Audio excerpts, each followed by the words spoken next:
Sir, I'm going to have to ask you to leave. First class isn't for people like you. The words sliced through the cabin like a blade. Officer Reed, tall, broad-shouldered, his badge gleaming, stood with folded arms, glaring down at Malcolm Reed. Passengers nearby turned their heads. Some smirked. Some avoided eye contact entirely.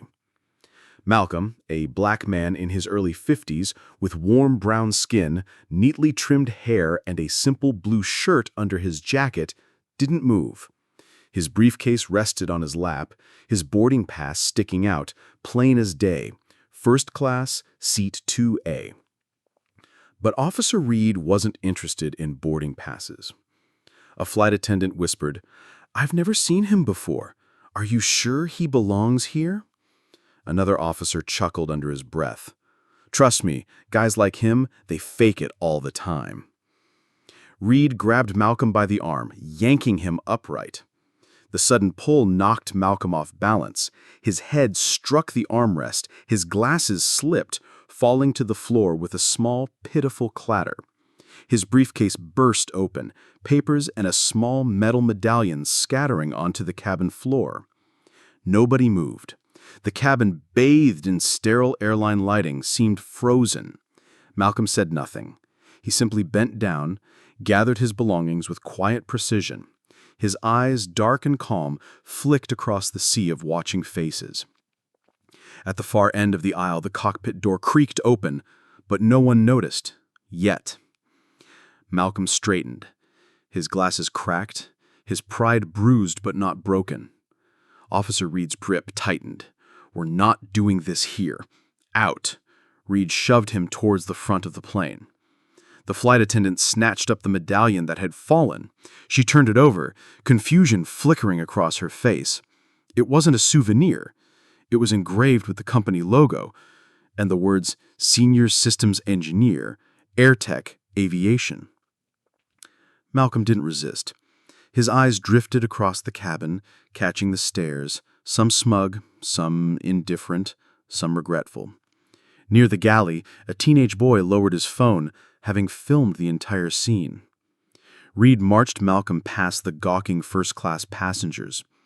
Coffee sloshed from a nearby cup, splashing down the front of Malcolm's shirt. The warm liquid stained the fabric, but Malcolm barely flinched. His focus was elsewhere. As they reached the exit, the cockpit door swung fully open. A figure in a crisp pilot uniform stepped out. Captain Adams, silver-haired, commanding, eyes sharp as a hawk's. His voice, cool and clipped, sliced through the tense silence. "What's going on with my lead engineer?" Reed froze mid-stride. The flight attendant paled. Whispers rippled through the cabin like electricity. Captain Adams approached, his polished shoes clicking softly on the cabin floor. His eyes locked onto Malcolm with something the others had lacked: recognition and respect.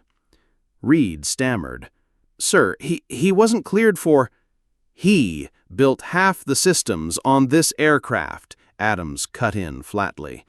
He held up Malcolm's medallion, reading the inscription aloud for the entire cabin to hear. "Without him, this plane doesn't fly. Without him, none of you go anywhere." A heavy, awkward silence smothered the space. Reed's jaw clenched. Slowly, he released his grip on Malcolm's arm. The officer's bravado drained from his face. Malcolm adjusted his cracked glasses, his voice calm but firm. "I'm not here to embarrass anyone, but maybe some people need to relearn who makes their world run." Captain Adams gestured toward the now silent cabin.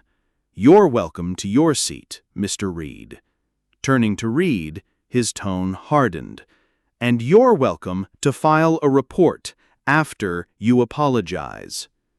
Malcolm returned to his seat as the flight prepared for takeoff. The whispers faded into a respectful hush. And for the first time that day, the people around him really saw him. Some lessons don't require shouting. They just need altitude. Before you go, remember stories like Malcolm's happen every day, but dignity always flies higher. If this made you pause, subscribe for more, and never underestimate quiet strength. The truth is, respect shouldn't depend on appearance, titles, or uniforms. Malcolm never raised his voice, yet his presence and his work spoke louder than any insult that day.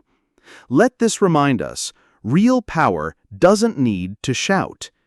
If this story made you think twice about silent strength, consider subscribing for more quiet victories like Malcolm's. Life's hidden gems are often found where prejudice least expects them.